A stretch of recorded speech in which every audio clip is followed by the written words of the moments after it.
Face au nouveau directeur de l'Agence régionale de santé de la Guyane, l'intersyndicale et les élus ont exprimé leur profond agacement. 4 mois après les premières mesures arrêtées par la ministre de la Santé, plus rien. Les dossiers concernant la situation critique de l'offre de soins en Guyane n'ont guère évolué. Je suis vraiment pas étonné, mais très fortement agacé parce que nous avons, dans notre démarche, pu obtenir un changement au niveau de la gouvernance, mais nous nous rendons compte aujourd'hui que même avec ce changement de gouvernance, on nous renvoie un haut fonctionnaire qui n'est pas capable de nous tracer sa feuille de route, de nous donner des éléments qui puissent nous rassurer, de nous donner un phasage sur ce qui va se mettre en place dans le temps vis-à-vis de la situation du chat et de la problématique sanitaire en Guyane. Je crois que quelque part, on pourrait dire que c'est un manque de respect vis-à-vis de la population guyanaise. Comme un seul homme et à l'unisson, les élus ont également marqué leur mécontentement dans le traitement du dossier de la santé en Guyane. La situation est explosive, c'est la santé des Guyanais qui est en jeu. En résumé, l'intersyndicale et les élus ont clairement dit à Jacques Cartiot qu'ils en avaient marre d'être considérés comme des marionnettes. Les Guyanais exigeaient par la voix des élus et des représentants syndicaux une feuille de route digne de ce nom.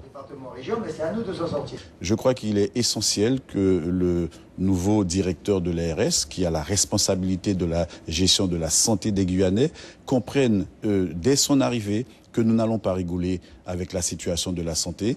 Il y a des choses qui sont sues, il y a des enquêtes de l'IGAS qui ont été menées. On ne va pas réinventer le fil à couper le beurre chaud aujourd'hui. Les dossiers sont prêts, ils savent pertinemment ce qu'ils contiennent. Nous donnons un délai d'1 semaine pour déjà répondre à la trésorerie en termes de commande des besoins médicaux. Et un deuxième élément après, où on va aborder véritablement la réhabilitation ou la reconstruction d'un nouvel hôpital. Jacques Cartiot n'est pas inconnu des Guyanais. Il a été directeur de la DAS de 2002 à 2006. Si en préambule, il est resté un peu vague sur cette feuille de route. Au terme de cette première rencontre, 3 grandes pistes ont été annoncées, notamment la mise en place d'un plan d'investissement. Il faut évidemment très vite faire en sorte que les hôpitaux de la Guyane, mais ce matin il s'agissait surtout du centre hospitalier de Cayenne, retrouvent les moyens de fonctionner. Retrouver les moyens de fonctionner, ça veut dire très vite de la trésorerie pour payer les fournisseurs et donc recevoir correctement les patients. Reprendre le programme d'investissement, mais on a les moyens de le faire.